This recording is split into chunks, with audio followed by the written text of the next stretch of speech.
ان سے تعلق نہیں تو پھر مشورہ کس بات پر لیا, یہ تضاد کیسے؟ یہ بھی تضادات ہیں, ان کے انٹرویوز پڑے ہوئے ہیں, ہمارے دوستوں کو اس نے انٹرویوز دیے ہوئے ہیں. ایک انٹرویوز میں کہتے ہیں کہ نا میرے والد سے میرا کوئی تعلق نہیں ہے, اور ایک انٹرویو میں کہتے ہیں جی میرے والد کا میرے ساتھ تعلق ہے, بات چیت ہوتی ہے, ملاقات بھی ہوتی ہے. 5واں سوال, آپ کہتے ہیں کہ آپ کو فخر ہے مگر برسوں سے ایک بار بھی آپ نے والد سے ملاقات کا کوئی ویڈیو ثبوت سامنے نہیں لائے, ایک تصویر, ایک مشترکہ ویڈیو بھی نہیں ہے کہ یہ فخر کیسا ہے کہ جو چھپ کر کیا جائے.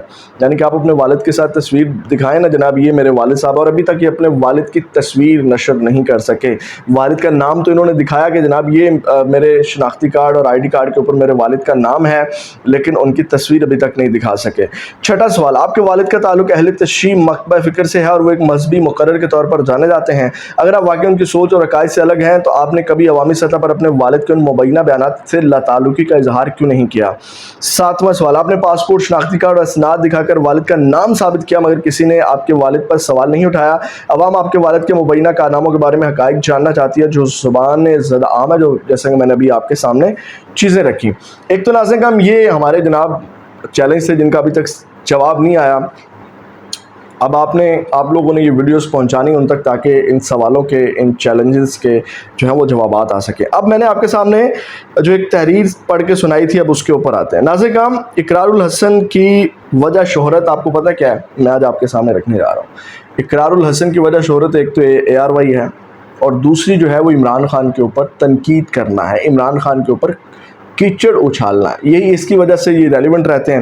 اور آج کل انہوں نے چھوٹے چھوٹے ٹاپکس پکڑے ہوئے جو کہ جرنلسٹ کے یا یوٹیوبرس کے ہیں, ان کے اوپر وہ ویڈیوز اور کنٹینٹ بنا رہے ہیں. اپنی جماعت کے حوالے سے جو ہے یہ کوئی لاہ عمل نہیں دے پا رہے.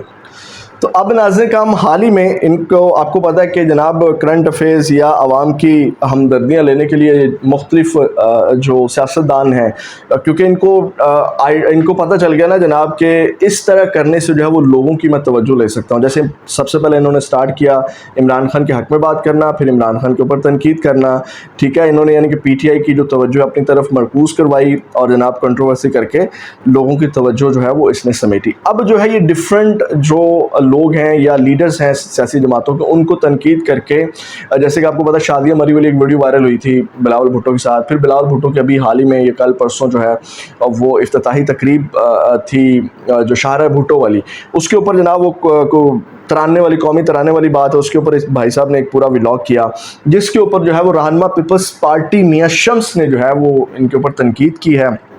اور انہوں نے کہا کہ اقرار الحسن کو شاید کسی سنجیدہ ماہر نفسیات کی ضرورت ہے جو ان کے اندر موجود احساس کمتری, اشتعال انگیزی اور مالی مفادات سے جڑے رویوں کا غیر جانبدارانہ جائزہ لے سکے.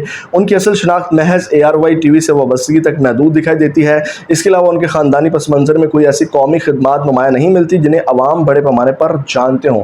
یہ میں نے بھی آپ کے سامنے باتیں رکھی تھی کہ جناب ان کے کریڈٹ پہ اقرار الحسن کے کیا ہے, عمران خان کے اوپر تنقید, کیچڑ اچھالنا, بلا بلا بلا.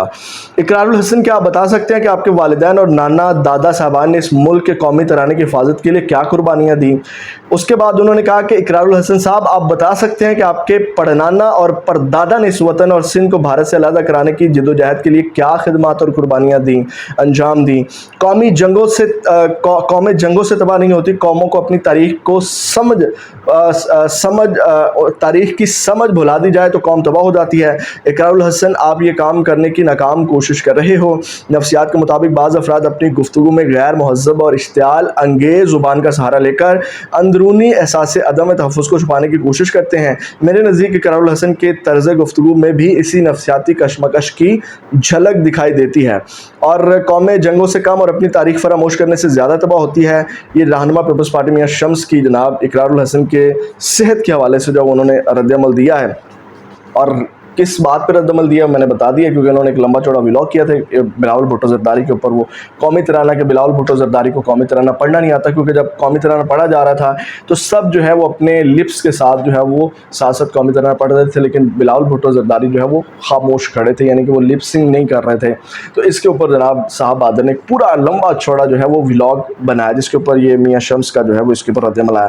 تو یہ جو چیزیں ہیں یہ آپ کو ملیں گی بھی, مطلب میاں شمس جو بات کر رہے ہیں یہ آپ کو آپ نے دیکھا ہوگا, اب جو فیملی بلاگنگ سٹارٹ کی ہوئی ہے انہوں نے, اقرار, وہاں پہ آپ کو بڑا مایوس نظر آئے گا, مایوسی نظر آئے گی, فرسٹریٹڈ نظر آئے گا, اور عجیب سا یعنی کہ اس کا ایک رویہ, اور کچھ چیزیں تو اندرونی معاملات ہے, خیر میں ڈسکس نہیں کرنا چاہتا, جو منظر عام کے اوپر ہم وہی چیزیں ڈسکس کرتے ہیں.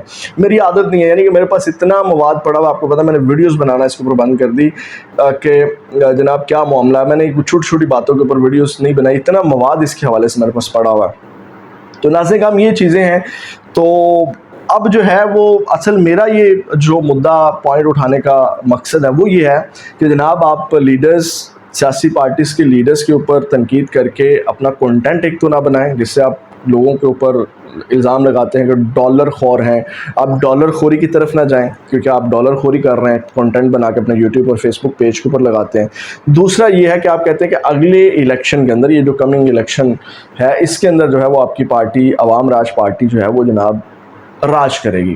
تو اس کے لیے نہ تو ابھی تک آپ نے کوئی عہدے تفصیص کیے ہیں, نہ کوئی پارٹی کا نام رکھا ہے کیونکہ یہ تو ابھی موومنٹ ہے, نہ کوئی آپ کا لاہے عمل منشور, کوئی جناب چیئرمین, کوئی اس کے نیچے کوئی باڈی بنتی ہوئی نظر آ رہی ہے. تو اس کے اوپر آپ کام کریں. یہ آپ لیڈر چھوٹی چھوٹی باتوں کے اوپر تنقید کریں گے اور ڈالر خوری کریں گے تو میرا خیال ہے یہ مناسب نہیں ہے.